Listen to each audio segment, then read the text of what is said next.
बड़ी शिक्षा छोटा संदेश में आप सभी भाई बहनों का बहुत बहुत स्वागत है।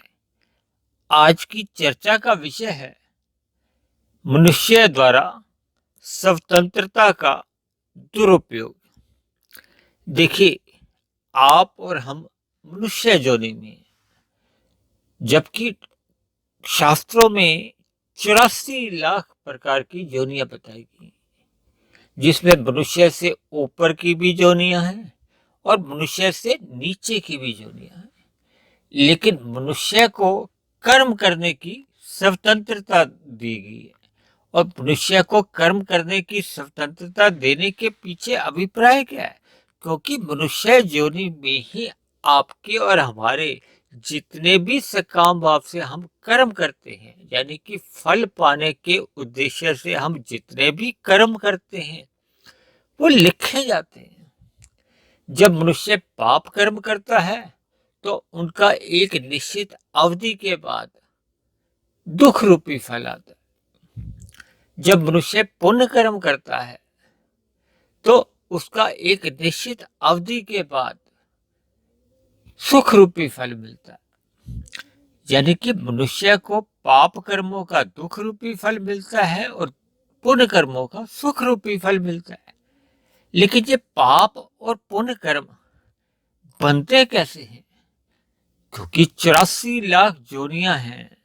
मनुष्य से नीचे की भी योनियां हैं और मनुष्य से ऊपर की भी योनियां हैं। देखिए, हमारे कर्मों द्वारा अन्य जीवों पर कुछ प्रभाव पड़ता है, हमारा स्वयं पर भी प्रभाव पड़ता है। लेकिन अन्य जीवों पर जब हमारे किसी कर्म द्वारा अन्य जीवों को पीड़ा होती है, कष्ट होता है, दुख पहुंचता है, ऐसे सभी हमारे कर्म पाप कर्म की गिनती में आ जाते हैं। जब हमारी किसी क्रिया द्वारा कर्म द्वारा अन्य मनुष्यों को सुख मिलता है, उन्हें खुशी होती है या उनको किसी भी प्रकार का लाभ मिलता है, ऐसे सभी हमारे कर्म पुण्य कर्म की श्रेणी में आते हैं। हालांकि क्योंकि मनुष्य योनि कर्म योनि कही गई है, वो इसी उद्देश्य से कही गई है कि हम जितने भी कर्म करते हैं वो लिखे जाते हैं। लेकिन गीता में श्री कृष्ण भगवान जी ने मनुष्य को निष्काम भाव से कर्म करने की प्रेरणा दी है। अर्थात जब जब मनुष्य निष्काम भाव से कर्म करता है, यानी कि फल पाने का उद्देश्य उसका नहीं होता, उसका लक्ष्य केवल अपने कर्तव्य कर्मों का पालन करना होता है, जब परमात्मा से जुड़ने का होता है। देखिए, शास्त्रों में तो 3 ही तत्वों की चर्चा आती है: आत्मा, परमात्मा और माया। माया को शास्त्रों में जड़ कहा गया है। जड़ का मतलब होता है पदार्थ। देखिए, ये कुर्सी, मेज या आपके हमारे शरीर भी देखिए ये जड़ ही है और जड़ में ही परिवर्तन होते हैं। चेतन तत्व में परिवर्तन नहीं होता। चेतन तत्व की मौजूदगी में जड़ तत्व में परिवर्तन आने लगता है। या आप दूसरे शब्दों में आप यूं भी समझ सकते हो कि जड़ पदार्थ मात्र एक यंत्र है। उसमें जैसे ही आत्मा नाम की एक शक्ति आ जाती है, यानी कि देखिए, हमारे घरों में विभिन्न प्रकार के जैसे उपकरण होते हैं ना, गीजर है, फ्रिज है, मिक्सी है, वॉशिंग मशीन है, माइक्रोवेव ओवन है, जब विभिन्न प्रकार के ये सभी यंत्र हैं, ये यंत्र सभी के सभी जड़ गए जाते हैं। देखिए, मैं आपको शरीर और आत्मा का थोड़ा ज्ञान देने के लिए इन सभी बातों का उदाहरण दे रहा हूं। जैसे इन यंत्रों में आत्मा यानी कि बिजली आती है, तभी ये यंत्र काम करने लगते हैं।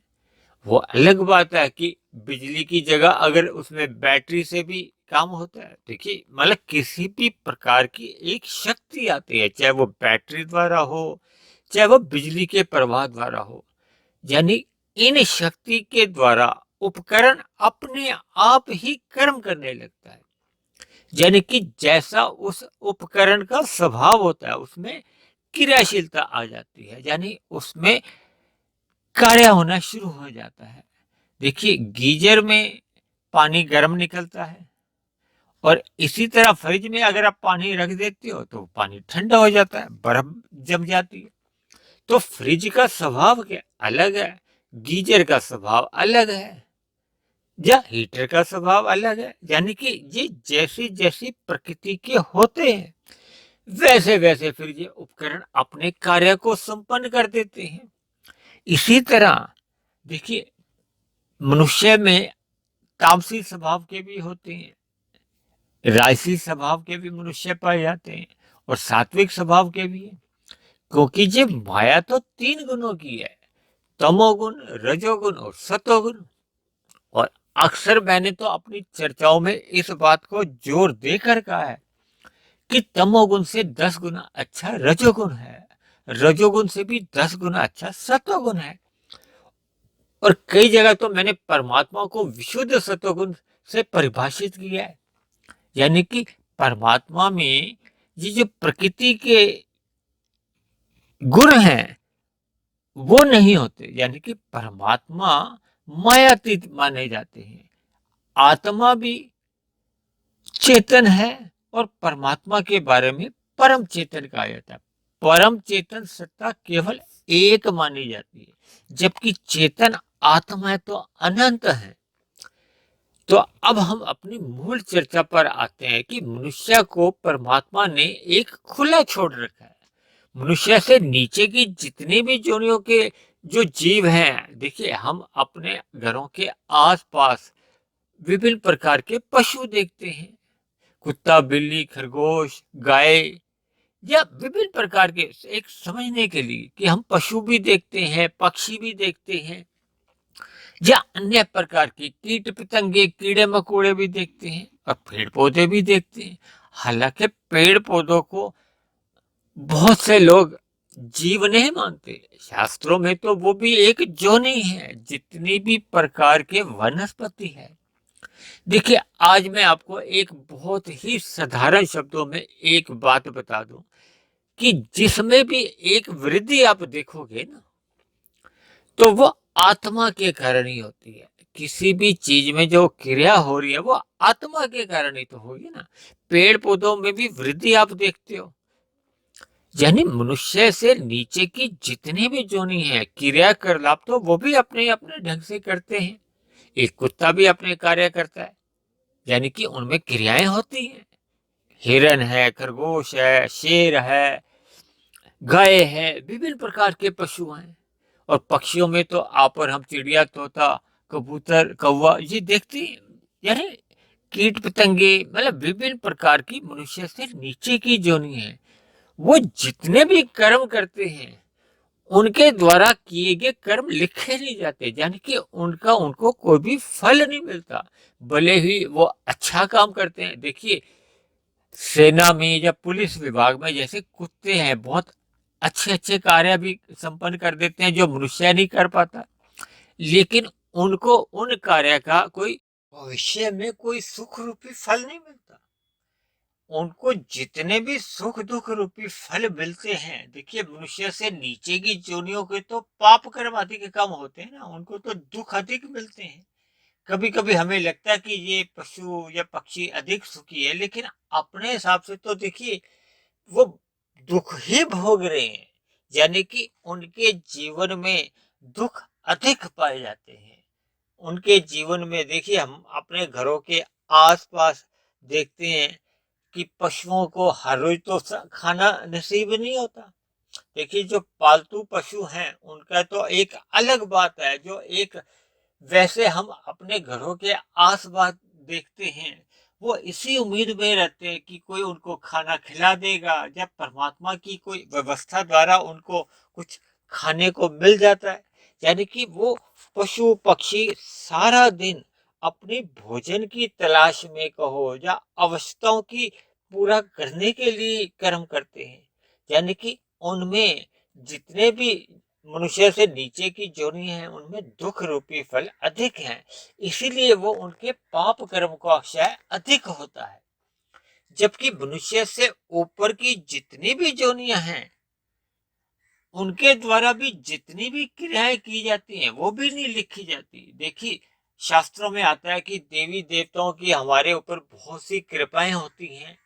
ये जो वर्षा ऋतु आती है, या और भी प्रकार के हमें जैसे सूर्य का प्रकाश मिलता है, या विभिन्न प्रकार की हमें जो सुख सुविधाएं प्रकृति द्वारा, विभिन्न देवी देवताओं द्वारा संपन्न होती है, परमात्मा द्वारा उन्हें कुछ शक्तियां दी गई हैं। उनके द्वारा कुछ ऐसे ऐसे कार्य संपन्न होते हैं जिनका हमें सुख रूपी फल मिलता है, जिनके बिना एक पृथ्वी पर रहने वाले जीवों की जीवन ही संभव नहीं होता। सभी उदाहरणों से हम इस बात के निष्कर्ष पर पहुंच सकते हैं कि ऊपर की जोनियां हैं या नीचे की जोनियां, उनके द्वारा जितने भी कर्म होते हैं, कार्य होते हैं या क्रियाएं होती हैं, उनका कोई भी सुख दुख रूपी परिणाम नहीं आता, यानी कि उनका उन्हें कुछ भी फल नहीं मिलता। मनुष्य से नीचे की जोनियों के जितने भी जीव हैं वो प्रकृति की प्रेरणा से अपने कर्म कह लो, क्रियाएं कह लो, वो संपन्न करते हैं। इसी तरह मनुष्य से ऊपर की जितनी भी जोनियां हैं वो परमात्मा की प्रेरणा से अपनी क्रियाओं को संपन्न करते हैं। केवल परमात्मा ने मनुष्य जोनि में ही हम सभी मनुष्यों को एक स्वतंत्रता दे रखी है, आजादी दे रखी है कि मनुष्य पाप कर्म भी कर सकता है, पुण्य कर्म भी कर सकता है, निष्काम कर्म भी कर सकता है। यानी कि परमात्मा प्राप्ति के लिए वो अपनी इस मिली हुई मनुष्य जोनि को साधना जोनि भी बना सकता है, और निष्काम कर्म करते हुए परमात्मा की और आध्यात्मिक यात्रा को संपन्न कर सकता है। देखिए, जब जब मनुष्य अपनी मिली हुई इस स्वतंत्रता का दुरुपयोग करता है, देखिए आज संसार में अलग अलग देशों में अलग अलग देशों की जो सरकारें चलती हैं, वहां के नागरिकों को कुछ स्वतंत्रता दी जाती है। अब ऐसे में मनुष्य अपनी उन मिली हुई स्वतंत्रता का जब जब दुरुपयोग करता है, भले ही वहां की सरकारों द्वारा उनको दंड व्यवस्था में ऐसा दंड ना भी मिले, लेकिन परमात्मा की एक ऐसी व्यवस्था है, क्योंकि परमात्मा तो देखिए सर्वव्यापी एक सत्ता है। परमात्मा को किसी भी गवाही की या किसी भी प्रकार की अन्य प्रेरणा नहीं चाहिए होती है। परमात्मा की सृष्टि में या प्रकृति में पर हम मनुष्यों द्वारा जैसे जैसे कर्म किए जाते हैं वैसे वैसे लिख दिए जाते हैं। लिखे जाने का मतलब एक ऐसी व्यवस्था है कि उन कर्मों का हमें सुख दुख रूपी फल सहज ही मिलता ही है। यानी कि देखिए, मनुष्य से नीचे की जितनी भी जोनियां हैं वो सभी उन जोनियों में रहने वाले सभी जीव कभी ना कभी किसी ना किसी जमाने में, यानी किसी ना किसी युग में, वो भी आपके और हमारे जैसे इंसान ही थे। उनके द्वारा भी जब अपनी मिली हुई स्वतंत्रता का दुरुपयोग हो गया, यानी कि देखिए दुरुपयोग क्या होता है, जब हम अपनी मिली हुई स्वतंत्रता का दुरुपयोग करते हैं, यानी कि पाप कर्म करते हैं। देखिए, शास्त्रों में तो कहा गया है कि हम जितने भी कर्म करते हैं उसमें अन्य जीवों के सुखों का भी ध्यान रखना चाहिए। या शास्त्रों में कहा गया है कि अन्य जीवों का भी विकास हो और आप अपने सुख के लिए भी कर्म करें। देखिए, रजोगुण में रहते हुए इसी भी प्रकार के विभिन्न परमात्मा द्वारा सुख सुविधाएं दी जाती हैं कि आप धर्मानुसार जैसे भी कर्म करते हो तो आप सुख रूपी फल पा सकते हो। लेकिन जैसे ही मनुष्य तमोगुण में गिरकर अन्य जीवों के साथ छल कपट ठगी हेरा फेरी या अन्य प्रकार की गतिविधियों में लिप्त रहता है, जिसके फलस्वरूप वो अन्य जीवों के दुखों का कारण बन जाता है, तो ऐसे में फिर प्रकृति की अदालत को हो, परमात्मा की एक व्यवस्था को हो, एक निश्चित अवधि के बाद देखिए कभी कभी मनुष्य आज तो बुरे काम कर रहा है, हम देखते हैं कि उसको तो सुख रूपी फल मिल रहा है, देखिए, कर्मों की एक ऐसी व्यवस्था है, कर्म हमारे एक बीज हैं, बीज और फल में एक समय अवधि का अंतराल होता है। कुछ कर्म एक हफ्ते में फल देते हैं, कुछ महीने में, कुछ सालों में, कुछ कर्म ऐसे होते हैं कुछ जन्मों बाद फल देते हैं। तो ये तो कर्मों की बहुत ही एक गहन स्थितियां होती हैं।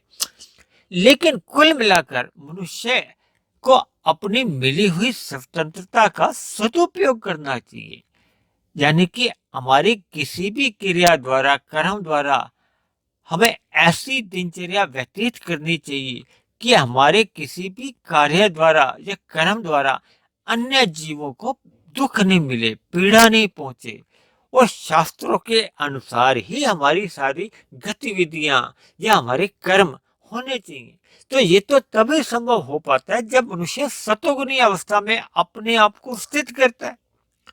ये शास्त्रों में कहा गया है, मनुष्य स्वभाव से रजोगुनी है। रजोगुनी का अर्थ ये होता है कि जब हम संसारी आकर्षणों से या प्रकृति के जो एक 5 विषय हैं, गंध, रस, रूप, स्पर्श और शब्द, ये 5 विषय हैं। ये संसारी विषय कहो या प्रकृति के 5 विषय, ये हमें अपनी ओर आकर्षित करते हैं। लेकिन इन सुखों की प्राप्ति के लिए अगर हम धर्मानुसार अपना आचरण रखते हैं, तब तो हमारा पतन नहीं होता। लेकिन यदि मनुष्य इन सुखों की प्राप्ति के लिए आवश्यक कर्म तो करता नहीं है, जिन्होंने कर्म किया होता है उनके फलों को छीनता है, यानी कि अन्य जीवों के सुखों को अपना सुख बनाने लगता है, तो इसके लिए वो अन्य जीवों के साथ या अन्य मनुष्यों के साथ छल कपट, ठगी, हेरा फेरी, हत्या जैसे अपराध करने लगता है। तो ये मिली हुई स्वतंत्रता का दुरुपयोग ही है। अब कहीं कहीं मनुष्य को ऐसा भी कहते हुए सुना जाता है कि फिर परमात्मा ने हमें स्वतंत्रता दी ही क्यों है। देखिए, अगर परमात्मा ने आपको और हमें ये स्वतंत्रता ही नहीं दी होती, तो फिर ये कर्म का सिद्धांत ही नहीं बनता, फिर ये कोई युग परिवर्तन भी नहीं संभव थे। मतलब ये सृष्टि का जो एक संचालन अनादिकाल से जो प्रवाह से एक चल रहा है, ये आपको और हमें देखने को मिल ही नहीं सकता था।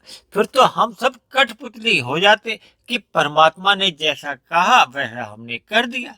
यानी कि केवल और केवल मनुष्य योनि में स्वतंत्रता के साथ साथ शास्त्रों द्वारा ज्ञान दिया गया है। ये सभी शास्त्र मनुष्य योनि में आपके और मेरे पढ़ने के लिए है। ये जो हम सत्संग की जो अलग अलग प्रक्रियाओं में जाने का हम एक दूसरे को सुझाव देते हैं, यानी कि प्रकृति के सतोगुण में अपने आप को स्थित रख के परमात्मा से जुड़ने का जो हम एक निरंतर अभ्यास कर सकते हैं, वो मनुष्य को करना चाहिए। जब मनुष्य परमात्मा के सम्मुख रहता है तो उससे अपनी मिली हुई स्वतंत्रता का दुरुपयोग हो ही नहीं सकता। देखिए, जब जब मनुष्य ज्ञान में स्थिति में रहता है, यानी कि सतोगुनी अवस्था में रहता है और लक्ष्य उसका परमात्मा की प्राप्ति होता है, तो ऐसे में मनुष्य द्वारा छल कपट, ठगी यानी कि पाप कर्म तो होने का प्रश्न ही नहीं उठता। क्योंकि ऐसे में तो मनुष्य जब साधना जोनी ही अपनी मनुष्य जोनी को बना लेता है, तो वो तो निष्काम भाव से कर्म करने लगता है। वो तो प्रारब्ध वश भी जो सुख मिले होते हैं उनका भी त्याग करना आरंभ कर देता है। तब ऐसी स्थिति में वो नए पाप कर्म क्यों करेगा। यानी कुल मिलाकर आज की चर्चा से हमें यही शिक्षा लेनी है कि हमें मिले हुए जन्म में, यानी कि मनुष्य जीवन में, हमें अपने आप को सत्संग में ही स्थित रखना है। क्योंकि सत्संग के अभाव में ही हम कुसंग से जुड़ जाते हैं, और कुसंग के रहते हुए कब हमसे पाप कर्म होने आरंभ हो जाते हैं, मनुष्य को स्वयं को भी पता नहीं चलता। इसलिए मेरी आप सभी भाई बहनों से विनती है कि मिली हुई स्वतंत्रता का आप सदुपयोग कीजिए। यानी कि मिले हुए मनुष्य जीवन में आप अपने कर्तव्य कर्मों का पालन कीजिए और प्रकृति के अन्य जीवों के भी सुख सुविधा का ध्यान रखते हुए अपने कर्तव्यों को निभाते रहिए और परमात्मा में पूर्ण रूप से अपनी श्रद्धा, अपना प्रेम, अपनी आस्था बनाए रखें। तभी हमारा आपका मिला हुआ जीवन सफल हो सकेगा, सार्थक हो सकेगा। इन्हीं शब्दों के साथ आज की चर्चा को हम यहीं विश्राम देते हैं। आप किसी भाई बहन का कोई प्रश्न हो, कोई बात समझ में नहीं आई हो, या आपका कोई सुझाव हो, या किसी भी प्रकार की आपकी कोई शिकायत हो या आपत्ति हो, तो आप नीचे दिए गए कमेंट्स बॉक्स पर जाकर आप उसे भी लिख सकते हैं। तो कल फिर मिलते हैं एक नए विषय को लेकर, एक नए संदेश के साथ। तब तक आप सभी भाई बहनों का बहुत बहुत धन्यवाद।